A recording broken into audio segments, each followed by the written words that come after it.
Hello, and welcome to the first in a new series of videos called Blaine's Bite-Sized Math.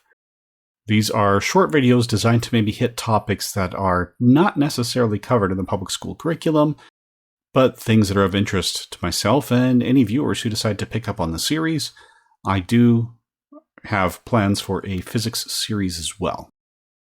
So the math series is kicking off with how many infinities are there? So the question is, how many infinities are there? Well, some numbers are unique, such as 0 and 1. These are ones that we know to have special properties. Right? 0 is the additive identity. 1 is the multiplicative identity. If you add 0 or multiply by 1, you don't change the number that you just multiplied by. And they're the only numbers that do this. Now, 1 has a negative doppelganger that 0 doesn't have. And that is negative 1. Now, we know we have infinity beyond one end of the number line, and negative infinity beyond the other. Are they somehow the same? Right? Maybe they're the same magnitude, just different signs, like 1 and negative 1. But then 1 has properties negative 1 doesn't have. Are they distinct infinities in some way? Is one different from the other? If there are multiple infinities, what practical difference would that make to us? Would they be discrete, like the integers? Meaning you have an infinity, and then there's a clear space between them, and then you have the next infinity. Would they be dense like the rational numbers, where there are gaps between them, but no matter how closely you zoom in on one infinity, you will see others very close to it? Would they be continuous like the real numbers, where there are no gaps, and it's just one infinity after another? How would we even know which of these is the case? Well, to start off with, we can't do anything if we don't know how to measure how big infinity is. To do this, we use cardinality. It's the measure of the number of elements in a mathematical set. If we measure the cardinality, this would allow us to measure the size of infinity that goes with one particular set. If we can match each element of a set A to another element of a set B, using every element in each set exactly once, then those two sets are the same size. And this size may be finite or infinite. So for example, we could compare the natural numbers and integers. We'll see if we can match every natural number to an integer, leaving nothing out of each set. So we'll start by labeling the natural numbers n. And for this, we are using the Western convention of natural numbers, where we start with 1 and build up. There is an Eastern convention where the natural numbers start at 0. In the West, we call those the whole numbers. Starting at 0 might actually make more sense from a set theoretical perspective. For the purposes of our argument, it doesn't really matter which we start with. We're worried about whether we can make a list that matches every one. Z is the symbol for integers, not I. That's reserved for the imaginary numbers. And the integers were studied for the first time by Germans. German word for number is Zahlen, hence the Z. Anyway, those asides done. Let's go through our natural numbers. We'll start with 1. If we want to match them up, we have to figure out a good match from the integers. Well, the integers continue to infinity in both the positive and negative directions, so let's start with the middle, and start with 0. Now the next natural number could match with negative 1, followed by positive 1. Then negative 2, followed by positive 2. We could follow this pattern and make sure we hit every single integer. So we keep going this way, and every single integer will be uniquely matched with a natural number. This means that the sets are equinumerous, or having the same size. So it is true. Every natural number is an integer, and there are integers which are not natural numbers, but they are still the same infinite size. In mathematical jargon, we say that the natural numbers are a proper subset of the integers because every natural number is in the set of integers, but the integers contain elements which are not natural numbers. Because they are infinite, they can still be the same. So infinity gets weird. We've seen this example of where they're the same, so maybe it is reasonable to assume that all infinities are the same size. Well, let's keep going. Let's see if a bigger set of rational numbers, which include all fractions, are still the same size as the natural numbers. This might actually be bigger because now we have those denominators. We'll do the same symbols for the natural numbers. We'll still go 1, 2, 3, 4, 5. The trick is trying to come up with a way to list all the rational numbers so we make sure we capture them all in some sort of logical and predictable way. So we'll start with rational numbers in which the numerator and denominator add up to 1. Then we'll take the ones where the numerator and denominator add up to 2. And that's both the positive and negative versions. We'll see which ones add up to 3. In both positive and negative versions. This pattern can continue. We will capture every rational number and match it with the natural numbers.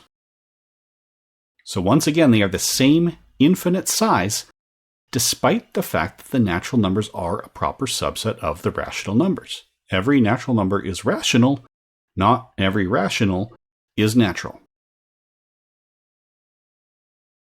So let's go to the next biggest set that we are familiar with. Those would be the reals. Now the real numbers have no easy pattern because they are continuous and not simply dense. And we can't say, okay, this is a fraction, which means we can write it as the ratio of integers, or as natural numbers. It's harder to build this comparison. We can do it with a proof by contradiction technique. In a proof by contradiction, we make one and only one assumption, which is that a particular statement is true. From then on, we rely only on what can be proven. If we expose a problem or inconsistency, the assumption must be the problem. So the thing we assumed to be true must in fact be false. So with this, we're going to make our assumption.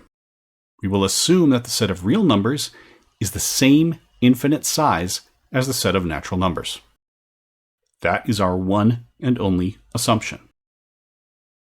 In this case, we can write out all decimals in a numbered list. And that list itself will have to be the same size as the natural numbers. We can just number the elements on that list. And if they're the same size, it will be possible to get every single decimal number on that list. So let's start with a few sample numbers. So this is how we initially build our list. I've chosen to just use numbers between 0 and 1 for now. We don't actually have to make this work or not work, as the case may be. So now, if we can find or construct even one number that is not on this list, then we will have proven that this list is not complete and that the infinite size of the set of natural numbers is smaller than the infinite size of the set of real numbers. So let's start building a missing number, or see if we can. We're going to start with our list. Same list as before. Now we're going to construct a number which is not on this list. If the first digit after the decimal of our number is different from the first digit of the first number, then it won't be the first number on the list. If our second digit is different from the second digit of the second number, it won't be the second digit on the list. We can continue with this. Make sure our third digit is different from the third digit of the third number. The fourth digit is different from the fourth digit of the fourth number, and so on.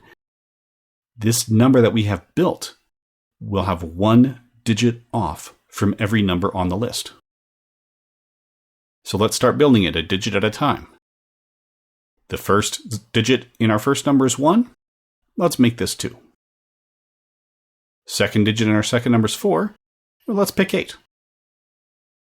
The third digit in our third number is also 4. Well, we did 8 last time. Let's do something different. We'll call it 3. We can keep this going through the entire duration of the list, and the number we will have built will not appear anywhere on this list. Therefore, our assumption that this list was complete will have to be proven false. It will have to have been incorrect. So this implies that the set of decimals, which would include all of our real numbers and in fact all of our irrational numbers, would be larger in some sense than these sets of the integers, natural numbers, and rationals. Those are the same size. The irrationals and the reals would have to be larger. So if we were to use set theory principles that would take hours to cover in detail, we would be able to show that there's actually a countably infinite number of infinities, and they do have a closely related set of sizes. The relationship in sizes is very clear and very well understood. So the smallest infinity represents the countably infinite sets, meaning they're infinitely large, but we could still match them up with the natural numbers we use to count with. That is represented by the Hebrew letter Aleph with a subscript 0. Each larger infinity is actually a discrete infinity, and that is 2 raised to the exponent of the previous one. So Aleph 1 is our next infinity.